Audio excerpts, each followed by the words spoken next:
nous, ce qu'on recherche, c'est à démystifier le handicap au travers d'œuvres de qualité qui intéressent le grand public, les cinéphiles et les personnes concernées, et surtout les professionnels aussi.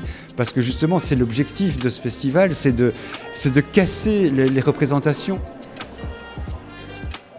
On se rend compte que finalement, quand on parle de handicap, on a souvent un peu un double discours. Soit un discours qui est assez misérabiliste, ou bien on est justement dans des discours avec des récits de vie héroïques. Et donc nous, ce qu'on essaye de montrer avec le film Petit combat de la vie ordinaire, et qui permet justement de vraiment mettre la personne au centre et de faire comprendre à tous que finalement les personnes en situation de handicap, elles sont comme tout le monde. Moi, je pense que faire du théâtre pour n'importe quel enfant, moi j'avais mis mon fils aîné au théâtre tout de suite, je me suis dit dans la vie, il faut savoir parler aux gens, être à l'aise avec son corps. Et je pense que pour les personnes handicapées, faire du théâtre dans des troupes avec tout le monde, c'est génial. Ça fait aussi avancer beaucoup de choses et ça les détend aussi et décomplexes. Effectivement, j'essaye de toujours mettre une petite note de sensibilisation dans mes spectacles ou de magie. Amener l'humour, ça permet aussi d'ouvrir des portes chez les gens et ouvrir les émotions et de pouvoir partager ensemble et d'amener quelque part que les gens se sentent plus à l'aise pour commencer à discuter avec nous. Vous faites voir encore en petit du coup là-haut, souvent fait que toi tu as envie de compenser et de prouver que tu es adulte parce que souvent tu es un peu materne. Et moi je voulais me débarrasser de ça parce que quand tu es de petite taille, tu as toujours envie de prouver et de montrer que voilà, même si tu as la taille d'un gamin de 6 ans, bah, tu as 12 ans, tu as 13 ans, surtout quand tu arrives à la puberté, tu vois, à l'adolescence. Voilà. Donc au contraire, tu vas pas jouer du handicap. Tu as souvent même, c'est l'effet inverse. T'en fais souvent plus, tu vois, tu vas en faire plus.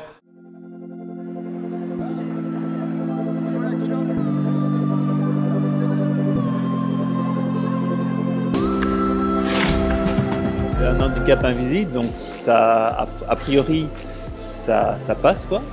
Mais ça pose de sérieux problèmes, surtout à long terme, quoi. Et des problèmes que je peux retrouver dans plusieurs films. Et donc c'est assez intéressant, les points communs qu'on peut avoir. Le fait que j'ai pas de chaise roulante, j'ai pas de béquille. Et ma foi, j'ai appris certaines techniques pour pouvoir m'intégrer parmi mes semblables, puisqu'il faut bien. Et je trouve que c'est une ambiance que je retrouve nulle part ailleurs. Venir voir des films, peu importe, parce qu'elles sont toujours d'excellente qualité. Je ne manquerai cela pour rien au monde. Voilà. Je vais prendre l'événement de cet après-midi, c'est-à-dire qu'on a eu la chance d'accueillir des personnes mutilées. Mon rôle de responsable bénévole a été de rassembler toute l'équipe. J'ai vu tout le monde qui s'est arrêté, qui a dit « mais quoi, c'est quoi, c'est quoi ?» Et puis ils sont arrivés et j'ai vu vraiment une espèce de mouvement spontané de cette équipe de bénévoles pour aller vers eux.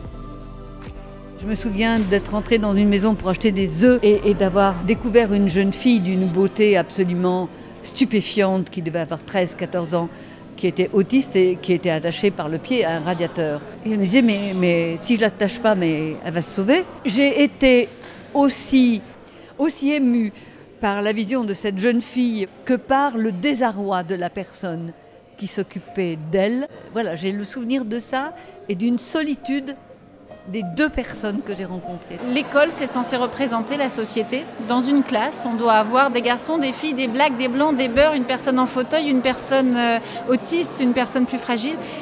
Si ça commence à 3 ans, ça changera tout. Je sais qu'en vrai, ils sont comme nous, mais ils ont juste un petit truc en plus. Du côté de l'étudiant en situation de handicap, je vous dirais assume ton handicap dès le premier jour, et même idéalement avant même l'entrée dans l'université, pour laisser le temps à l'université de se renseigner, de mettre des choses en place. Et pour les universités, créer des solutions qui répondent aux besoins spécifiques de l'étudiant. Parce que oui, on peut avoir 2 étudiants avec le même handicap, mais pas les mêmes besoins.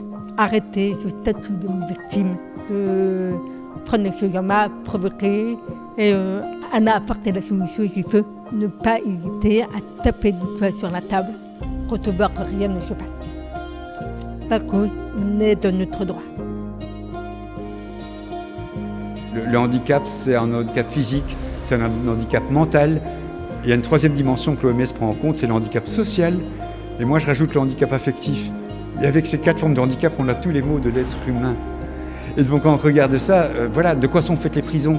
Ce ne sont des handicapés sociaux et affectifs. Si tu es bien dans ta tête, tu ne vas jamais faire des conneries qui t'amènent en prison. Je pense qu'il est du devoir des élus d'aider les personnes à remettre le pied à l'étrier quand ils sont dans la mouise et dans le handicap.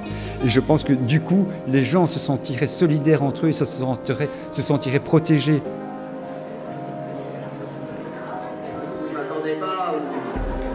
Je me surprends en train de faire un truc, on ne sait pas. J'ai adoré. C'était super.